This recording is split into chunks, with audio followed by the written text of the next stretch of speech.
Hello guys, welcome to Family Vlog. Today's video.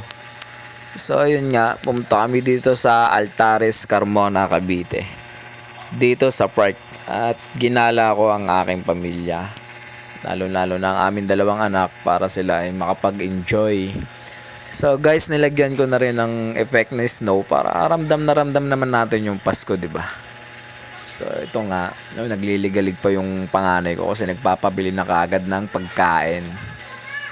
At may mga tent na rin dito. Maganda dito guys, mga taga malapit dyan sa Carmona, Binyan. Punta lang kayo dito sa park ng Altares, Carmona kasi lagi itong dinadayo ng mga taga rito, sa ibang lugar.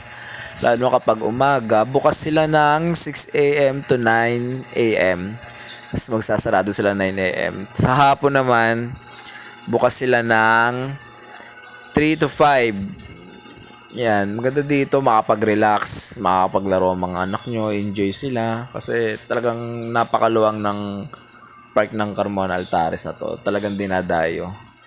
Ito, dito nga pala, tumitingin-tingin kami ng pagkain kung ano mabibili namin. Yan.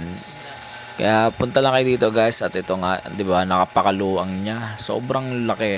At marami nga naglalaro dito. Nakakapag-relax talaga. So yun, bumili kami ng mais na nilaga. At ito, naglalakad-lakad kami. At pupunta rin kami doon sa may dulo kung saan may mga palaruan para doon sa mga bata. Sarap dito guys, makapag-relax. Mga gusto mag-date dyan, mag-date kayo. Ito, ang ganda ng mga display nila for Christmas. So, tuwan-tuwa yung mga bata.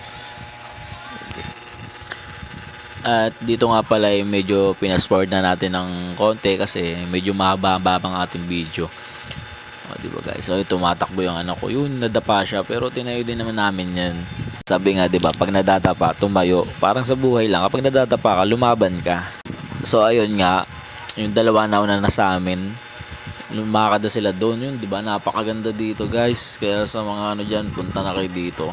At nandito na nga pala kami sa kung saan yung playground talaga ng mga bata na nasa loob nito ay nandito. May mga padulasan, karimano, di ba? Ang dami mga bata dito lagi guys, tuwing umaga at hapon yan. O, di ba? Nakakapag-enjoy yung mga anak nyo. Kaya,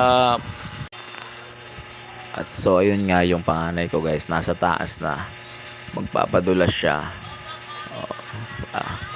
Pag talaga dito guys, gusto nyo makapag-relax sa mga baby nyo, dalhin nyo lang dito. Lalo na yung mga malalapit dyan sa Carmona Altares. Lagi marami nakatambay dito yung mga parents nila. Yan guys, so diba, nakakapag-enjoy yung mga bata. Tuwan-tuwa ang bunso ko. So paano guys, hanggang dito na lang po ang aking video. Paki-suportahan na lang po. Please like and share and follow po. Thank you guys sa mga manonood ng views ko, ng video ko. Thank you po, thank you. Merry Christmas po.